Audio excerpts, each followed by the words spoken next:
Hey everybody, we left the shop and we're out at the range today for an impromptu field test. This is the first firing of the new Type I FG42, and we're going to be using Privy Partisan 8mm ammo, and as usual for the initial test we have one round loaded in our magazine, so let's see how it works.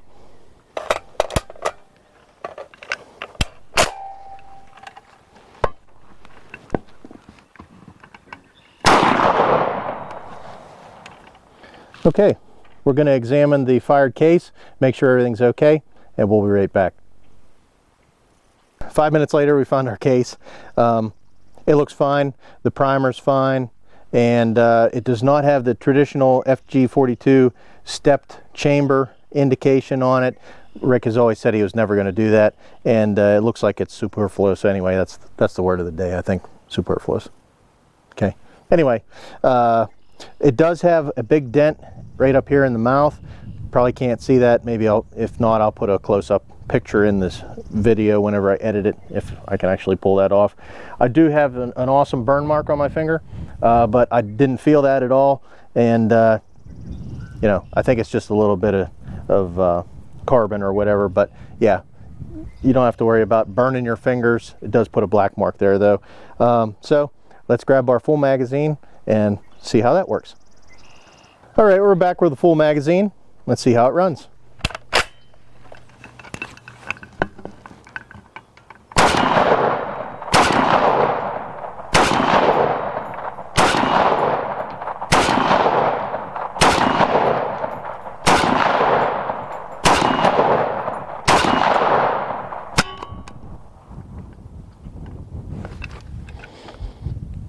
All right, we just had one stoppage. It's probably a light primer strike. We'll give it a second, eject that one, and we'll check it out when we're done.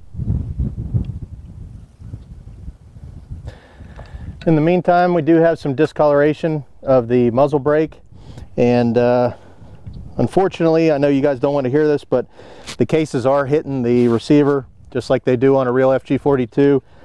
They're scratching the Cerakote or the paint. I'm not sure what's going on there. We'll see if it rubs off when we're done, but if you shoot your gun, you're going to have marks on it.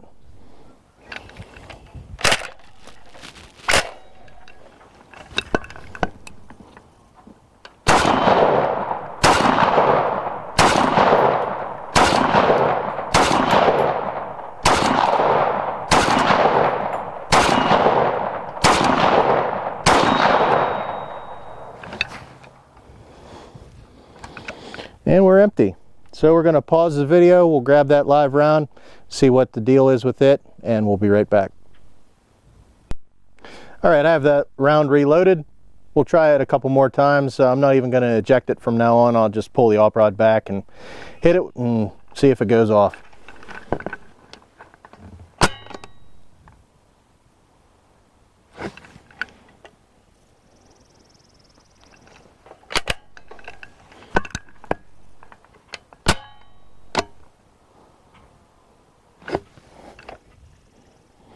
Well, I'm going to give up on that round. We're going to see if it looks any different than the fired cases. It did look like it was a light primer strike to me, but with it not going off with repeated tries, I don't know what to say. Okay, in the interest of conserving ammunition, so I can try this again in another couple days after I have a chance to clean this out, we're going to do 5 rounds in each magazine with a mag change, and that's going to be it for today.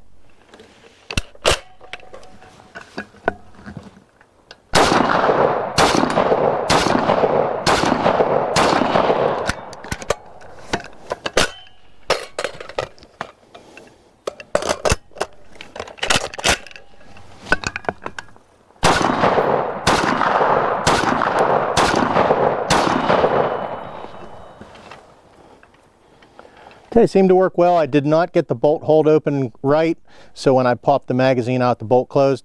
Not a big deal, I just need to practice on that. Thank you for coming along. Hope you enjoyed the video, and whenever I get done, I'll post some really upsetting pictures of the receiver where it got dinged up, but hey, everybody's going to want to shoot these things, and it makes them look real anyway. So again, hope you liked the video. We'll see you next time. Hi, we're back at the shop. I wanted to go over a couple things once I got back here. I'm really happy with the rifle. I'm going to keep on shooting it. I'm not even going to talk to Rick about the problem that I had this round. I looked at the primer and it's dented even farther than all the rounds that went off. So whatever may have been wrong with this round, it might not have gone off in anything. I don't know. But I'm going to keep shooting. I'll let you guys know if I have any more misfires. But I may throw this in a K98 and see what it does. But I'm thinking it's not going to work. The other thing about the cases, some of these are dented so bad that I don't think you would want to reload them for 8mm. I know that would void your warranty for this rifle, but a lot of us have more than one gun. And I would be very careful and make sure you don't have any cracked cases once you straighten these out. If you do, you can always cut them down for MP44 ammo or turn them in for scrap. But again, check these out before you reload them. One thing that I discovered that was not very pleasant, and I hate to be the bearer of bad news, but I know some of you have Type 2 FG42s also. And if you have a magazine or two or a couple for your Type 2 FG42, you may be thinking, wow, I just doubled my magazine capacity for the Type 1, 2. Whichever one I take out, I have tons of magazines. Well, no you don't. Unfortunately, they don't lock up. And what I discovered was, to get these to lock up in a Type 2, SMG had built up the front catch.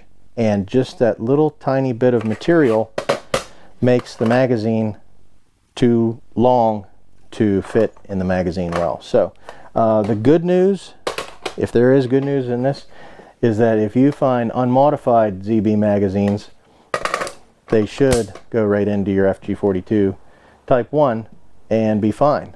I know all of these were hand fitted to make sure that they worked. I don't know if that means that they're magazine picky. They could be, but at least you won't have to do modifications. So if you have a Type 2 and you sell it, I wouldn't throw your magazines away. They could probably be dressed up on the front and taken back closer to what they were originally, and then they should lock up. But you know, that's something to talk to Rick at SMG about. I don't know if he would have time to modify your magazines, but it's worth a shot, as hard as those are to find. Another thing, my son had a great idea on the finish getting hit by the cases. It might be worth a shot of putting duct tape or black Gorilla tape here and just seeing if that would protect your finish. I think it's a super idea, and from a couple feet away, I don't think anybody's going to even know it's there. But in about 1 minute, I took a brand new FG42, and I don't think this finish can be dressed up to look like it's a brand new rifle again. It may be, but it's probably worth putting that on there and trying it out. So if one of you guys sees this video and you haven't shot your rifle yet, I would do that and just see. I might even put 2 layers there just for a little bit extra cushion. But I mean, I got a little bit of soot on the muzzle brake. Other than that, I really didn't notice anything really wearing that would really make it look used. And because of that, you probably want to protect your finish as much as you can. It may also keep the thing from bouncing as far. They really seem to fly a good 20 feet away. They're like MP44s. They really shoot the cases out there. Other than that, I'm still really happy. I hope this has been informative for you. And yes, we will be out more, and we're going to shoot more, but I wanted to have my Fallschirmjäger kit on and really make it look real. I also want to do some comparison videos with other German weapons. I think that's going to be really cool. But because of my ammo supply, I want to get that built up a little bit and really be able to take this thing out and give it a workout for you. So thanks again, and we'll see you next time.